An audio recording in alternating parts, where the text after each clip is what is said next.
India is the mother of democracy. कैसे police हो आप? कैसे पुलिस हो? मार रहे हो आप लोग, कपड़े मार रहे हो आप लोग। अरे तो लेडीज ऑफिस का मतलब थोड़ी नहीं मारोगे, यूनिफॉर्म के अपनी फौज से मारो क्या? इस देश को संभाल लेना, वरना 75 साल बाद कोई गंवार इसको धर्म के नाम पर बांट देगा।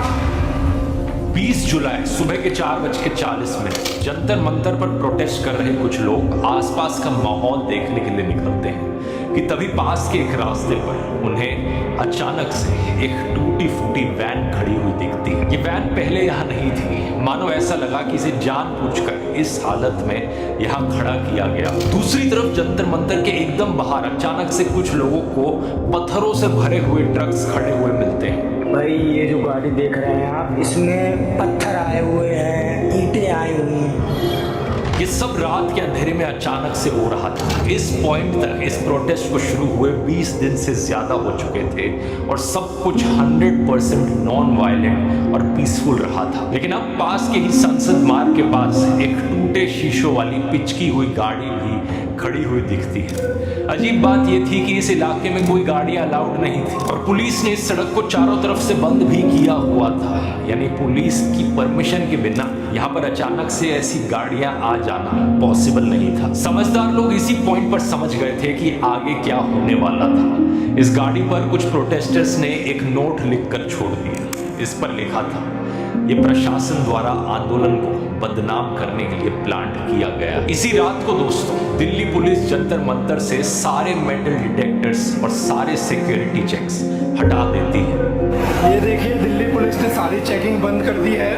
कोई मेटल डिटेक्टर में कोई चेकिंग नहीं हो रही है, सब ओपन है, पब्लिक सब ऐसे ही आई जा रही है। ऐसा करना बड़ा ही अजीब था क्योंकि अगली सुबह एक बड़ी प्रोटेस्ट मार्च निकलने वाली थी और भी ज्यादा लोगों की आने की उम्मीद थी, तो इस लिहाज से सिक्योरिटी बढ़ाई जानी चाहिए थी। लेकिन यहाँ पर उल्टा ही हो रहा था। इसके पीछे एक बेहद सिनिस्टर प्लान रचा जा रहा था। कोई चेकिंग नहीं है, कल को कुछ होगा तो रिस्पॉन्सिबिलिटी कौन लेगा? अगली सुबह जो हुआ वो किसी ने एक्सपेक्ट नहीं किया था। एक तानाशाह सरकार अपनी सत्ता को बचाने के लिए लोकतंत्र का गला घोटने के लिए तैयार बैठी थी। सरकार ने अपने ही देश के लोगों के खिलाफ जंग छेड़ी।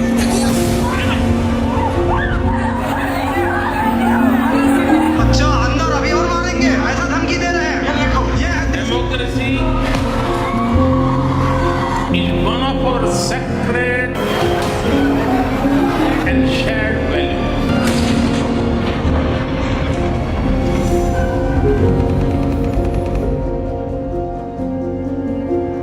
नमस्कार दोस्तों, एक छोटा सा रिमाइंडर, इस संडे 26 जुलाई को मैं अगली एआई मास्टर क्लास होस्ट कर रहा हूँ। बेस्ट तरीका अपने आप को एआई की फील्ड में अपस्किल करने का। यहाँ मैं आपको 30 एआई टूल सिखाऊंगा जो सबसे जरूरी है आपके करियर और आपके फ्यूचर के लिए। लास्ट चांस है आपका ज्वाइन करने के लिए, लिंक नीचे पिन कमेंट में मिल जाएगा। एग्जैक्टली किस तरीके से यहाँ देश के यूथ पर, देश के लोगों पर अत्याचार किया गया और इसकी प्लानिंग की है, इसे बेहतर समझने के लिए हमें थोड़ा सा रिवाइंड करना पड़ेगा। 20 जून 2026 वो दिन था जब कॉकरोच जनता पार्टी जंतर मंतर पर प्रदर्शन करती है और मांग सिर्फ एक थी, एजुकेशन मिनिस्टर धर्मेंद्र प्रधान का रेजिग्नेशन। 1,50,51,000 मेडिकल सीट था, आज बढ़ के 1,08,000 मेडिकल सीट हो गई। सीट भी हमने बढ़ाया।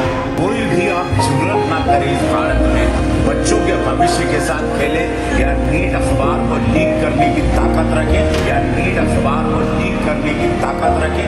करीब 8 दिन बाद 28 जून को सोशल एक्टिविस्ट सोनम वांगचुक भी जंतर मंतर पहुंचते हैं और इस मुद्दे पर अनशन पर बैठ जाते हैं।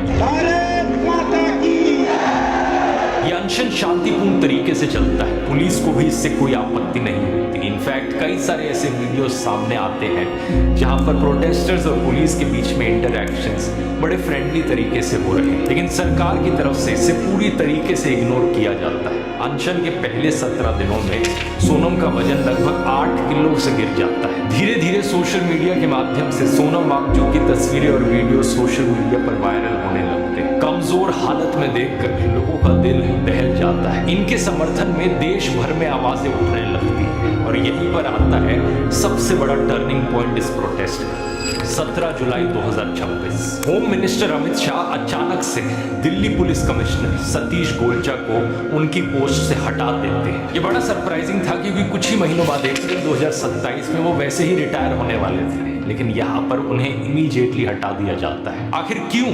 शायद वो इस बात से नाराज थे कि प्रोटेस्ट कितना पीसफुली चल रहा था और यहाँ पर कोई वायलेंस नहीं हुआ और जनता में समर्थन बढ़ता जा रहा था। इनकी जगह आईपीएस ऑफिसर अनुराग कुमार को लाया जाता है जो इंटेलिजेंस ब्यूरो में स्पेशल डायरेक्टर थे। 18 जुलाई 2026 सुबह के 6:30 बजे जब जंतर मंतर पर सबसे कम भीड़ रहती है और एक ऐसे समय पर जब अभिजीत द्वीप के पास के गेस्ट हाउस में नहाने गए हुए थे, उसी वक्त अचानक से दर्जनों पुलिस वाले और आरएएफ के जवान स्टेज पर चढ़ जाते हैं और बहुत ही ड्रामेटिक तरीके से सफेद शीट से ढककर सोनम वांगचुक को एक एम्बुलेंस में किडनैप कर ले जाते हैं। उन्हें जबरदस्ती उठाकर सफदरजंग हॉस्पिटल में एडमिट कराया जाता है। सोनम वांगचुक को दिल्ली पुलिस ने जंतर मंतर से अनशन के 21वें दिन जबरन उठाया है और वो दिल्ली के सफदरजंग अस्पताल वहाँ ले गई है।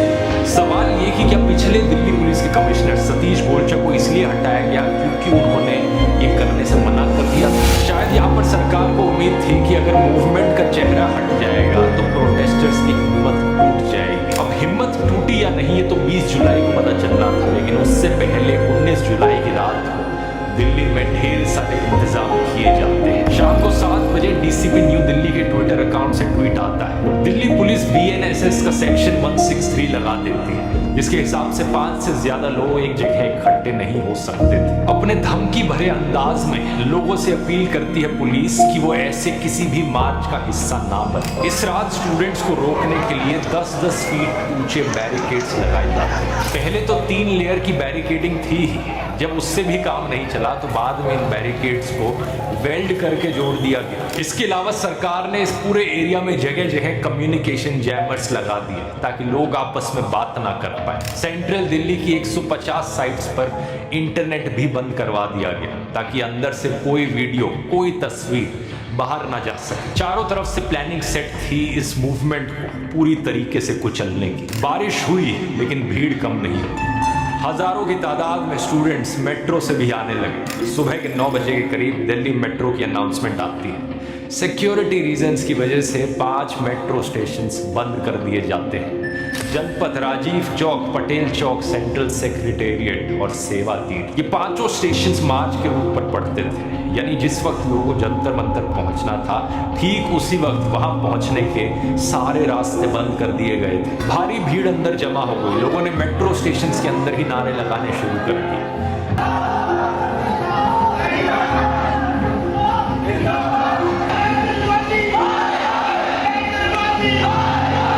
जब सब्र टूटा तो लोग मेट्रो स्टेशन के बैरियर से कूदकर बाहर निकलने लगे। लोगों का जज्बा इतना मजबूत था कि 10 बजे तक बैरिकेड्स टूटने शुरू हो गए थे। सरकार की ये सारी तैयारी 2 घंटे में धरी की धरी रह गई और यहीं से पुलिस का रवैया बदल गया। 10:51 मंडी हाउस मेट्रो स्टेशन से जंतर मंतर की तरफ बढ़ रहे सैकड़ों स्टूडेंट्स पर पुलिस अचानक से डंडे बरसाने लग जाती है।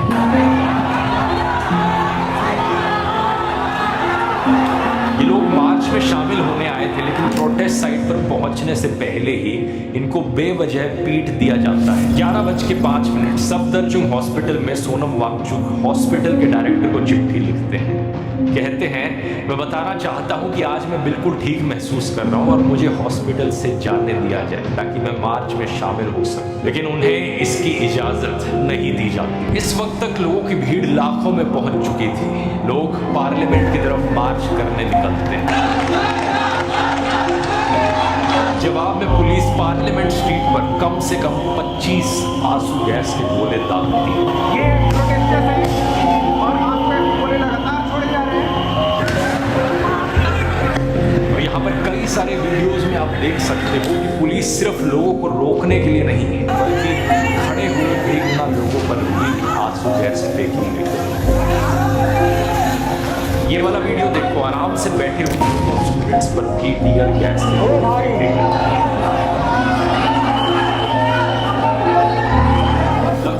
12:30 बजे पुलिस ITO का विकास मार्ग ब्लॉक कर देती है। ये ईस्ट दिल्ली को पार्लियामेंट वाले इलाके से जोड़ने वाली मुख्य सड़क, और इसके कुछ ही देर बाद संसद मार्ग की तरफ से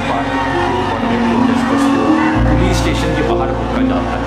इन पर भी लाठियां चलाई जाती हैं।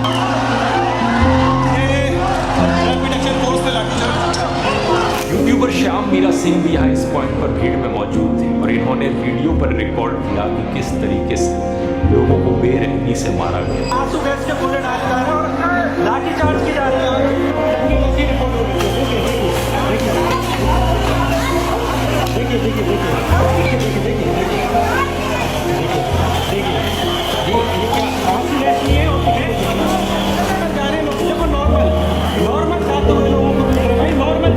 इस बीच पार्लियामेंट के गेट बंद कर दिए जाते हैं। करीब 1:30 बजे प्रोटेस्टर्स को रफी मार्ग से डिटेन किया जाता है। यहाँ से छात्रों को भगाया गया तो वो इंडिया गेट के गार्डन्स के पास पहुंचे और पुलिस ने मोटरसाइकिल्स और वैन्स इन लॉन्स पे चलाई। इसके बाद स्टूडेंट्स प्रेस क्लब और रायसीना रोड पर ही बैठ गए, लेकिन कुछ प्रोटेस्टर्स पार्लियामेंट के काफी नजदीक जरूर पहुंचे। इसी पॉइंट पर एक ये खौफनाक वीडियो सामने आता है जहां पर सिक्योरिटी फोर्सेस फायरिंग पोजीशंस लेकर बैठती हैं, मानो जलियांवाला बाग का सीन जनरल डायर ऑर्डर दे रहे हो फायर करने का। इसी वक्त पार्लियामेंट कॉम्प्लेक्स के अंदर मल्टी टियर्ड लॉकडाउन कर दिया जाता है और सिक्योरिटी पर्सनल्स लोहे के गेट्स को फिजिकली पकड़कर खड़े हो जाते हैं। इसी बीच नरेंद्र मोदी एक डरे हुए तानाशाह की तरह पार्लियामेंट बिल्डिंग को छोड़कर भाग निकलते हैं।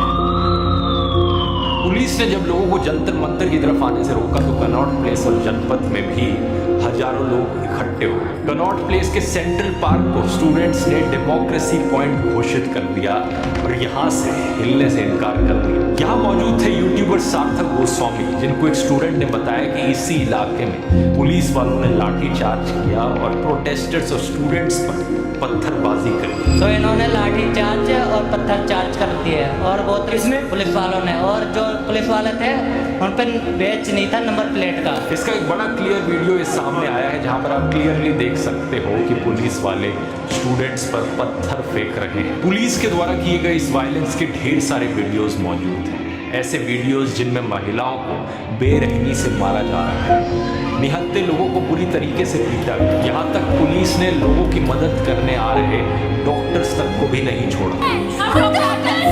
हम छाती से हेल्प करने आए थे, हम नारे भी नहीं लगा रहे थे। उन्होंने बोला तुम्हें बुलाया किसने? डंडे मारे उन्होंने हमें। जनपद पर तो एक पुलिस वाले ने एक बच्चे का काफी देर तक गला दबा कर रखा। सबसे डिस्टर्बिंग बात यह थी कि जिन पुलिस वालों को यहाँ तैनात किया गया था उनकी वर्दी से नेम प्लेट्स हटाई गई थी।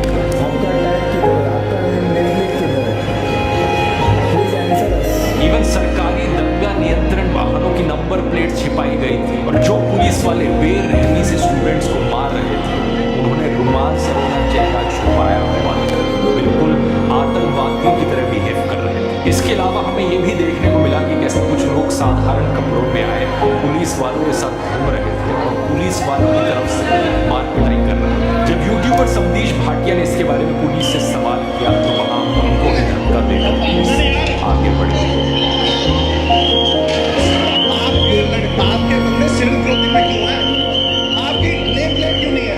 ये तो बताओ, ये बताओ ना, आप बताओ तो सही। हम नागरिक हैं आपके देश के, आप बता क्यों नहीं रहे हो? आपका कोई कमिश्नर आके बताए। दोपहर के लगभग 3:30 बजे तक पुलिस जंतर मंतर के भीतर घुस आई और वहां भी लाठीचार्ज होना शुरू हो चुका। श्याम मीरा सिंह का ये वीडियो देखिए स्टूडेंट्स को किस तरह दौड़ाया गया कि उनकी चप्पलें तक वहीं छूट गई।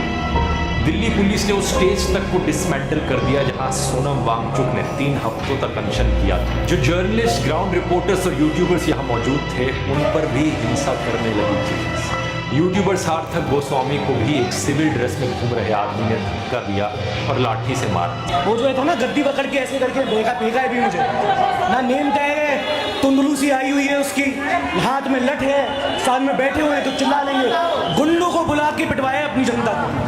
समदीश भाटिया पर भी लाठियां चलाएगी। आप जाइए, आपके लिए फायदा रहेगा, ठीक है? मैं तो जा रहा था, आप ही ने मारी ना लाठी, आप ही ने मारी ना, आप जाइए। टीम ह्यूमन चैनल चलाने वाले रमित वर्मा को तो पुलिस ने इतनी जोर से मारा कि उनके सर से खून निकलने लगा। 5-7 मिनट पहले मेरा सर फट चुका था। 5-7 मिनट बाद भी जब उसको पुलिस वाले को दिखा भी है कि ये खून में लथपथ है, फिर भी उसने घुमा के मेरे जबड़े पे मारा है। मैं इन सभी ग्राउंड जर्नलिस्ट को यहाँ पर सैल्यूट करता हूँ जो इतनी तमाम दिक्कतों के बावजूद ग्राउंड पर मौजूद थे और सच बाहर लाने का काम कर रहे थे। इन्होंने वो काम किया जो मेन स्ट्रीम मीडिया को करना चाहिए। अगर ये नहीं होते तो हमें ये सारी खबरें भी नहीं पता चल पाती, क्योंकि उस दिन पूरे एरिया में इंटरनेट ब्लॉक कर दिया गया था। इस बीच में मोदी सरकार ने सबका ध्यान भटकाने के लिए बातचीत का नाटक भी किया। सुबह 10:40 पर खबर आती है कि सीजेपी के चीफ स्पोक्स पर्सन सौरभ दास को डेप्यूटी कमिश्नर के ऑफिस ले जाया गया है। सेंटर की तरफ से बात कर रहे थे डीसीपी सचिन शर्मा। पहले सरकार कहती है कि हम एक डिस्ट्रिक्ट मैजिस्ट्रेट को भेज देते हैं आपके साथ बातचीत करने के लिए। फिर कहती है यूनियन सरकार के एक सेक्रेटरी से मिल लो। फिर मिनिस्टर ऑफ स्टेट से मिलने का ऑफर आता है, लेकिन सीजेपी ने हर बार मना कर दिया। उन्होंने कहा कि या तो हम प्रधानमंत्री से मिलेंगे या किसी यूनियन कैबिनेट मिनिस्टर से मिलेंगे। आखिर में उनको हेल्थ मिनिस्टर जेपी नड्डा से मिलवाने की बात की जाती है। 2 घंटे तक इंतजार करवाया जाता है। 2 घंटे के इंतजार के बाद जेपी नड्डा उनसे सिर्फ 10 मिनट के लिए मिलते हैं और कहते हैं कि उनकी डिमांड्स पर वो इंटरनली बात करेंगे। लेकिन सच बात ये थी दोस्तों कि पूरी चीज एक डिस्ट्रैक्शन थी। प्रोटेस्ट जब अपनी पीक पर था तो सारे लीडर्स और स्पोक्स पर्सन को वहां से गायब कर दें ताकि प्रोटेस्टर्स को कोई लीडर ही ना दिखे। और इसी मौके का फायदा उठाकर पुलिस ने सब पर लाठीचार्ज किया और सबको मारना पीटना शुरू। जो लोग देश को टुकड़े टुकड़े करना चाहते हैं वही लोग आज डफली बजा रहे हैं जंतर मंतर में।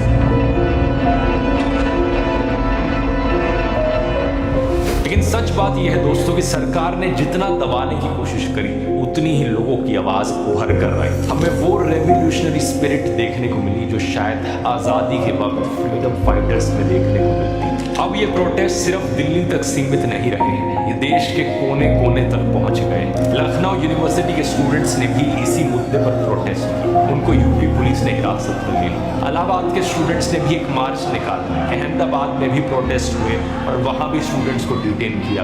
कोलकाता में भी प्रोटेस्ट देखने को मिले। मुंबई के चैत्या भूमि में भी प्रोटेस्ट हुए। बेंगलोर में भी प्रोटेस्ट देखने को मिले। गोवा में भी स्टूडेंट्स के सपोर्ट में प्रोटेस्ट निकाले गए और अरुणाचल प्रदेश तक में भी हजारों स्टूडेंट्स ने मार्च करी। और सबसे बड़ी बात यह रही कि जिस जंतर मंतर को दोपहर के 3:30 बजे तक जबरदस्ती खाली करवाया गया, उसी जंतर मंतर पर शाम होते होते प्रोटेस्टर्स फिर से वापस लौट आए। जो स्टेज टूट चुका था लोगों ने उसे वापस लगा दिया। लाठी से भीड़ हटाई जा सकती है, लेकिन जो विचार लोगों के दिमाग में, जो इनकलाब की गूंज लोगों के दिल में, उससे कोई लाठी नहीं हटा सकती। ये आने वाली कई जनरेशन्स के लिए प्रेरणा बनेगी कि ऐसे एक जमाने में इंडियंस ईस्ट इंडिया कंपनी के खिलाफ खड़े हुए थे और आज यही इंडियंस वेस्ट इंडिया कंपनी के खिलाफ खड़े। आज दुनिया देख रही है कि कैसे एक लोकतांत्रिक कहे जाने वाले देश की सरकार ने अपने ही बच्चों के खिलाफ साजिश रची और अपने ही लोगों पर एक जंग छेड़ दी। सबसे अजीब बात पता है क्या इस पूरी चीज में,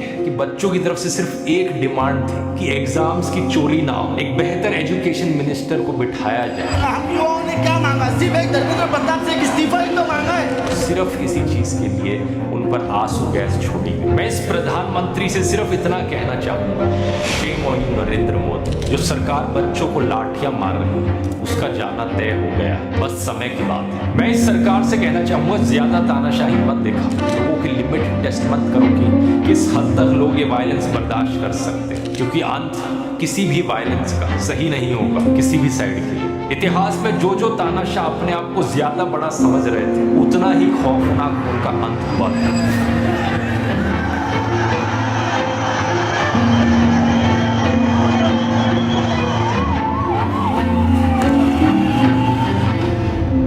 और जाने से पहले दोस्तों, इस संडे AI मास्टर क्लास में आना मत भूलना, लिंक डिस्क्रिप्शन और पिन कमेंट में है। और आप में से कई लोगों को अब ये वाला वीडियो याद आना चाहिए।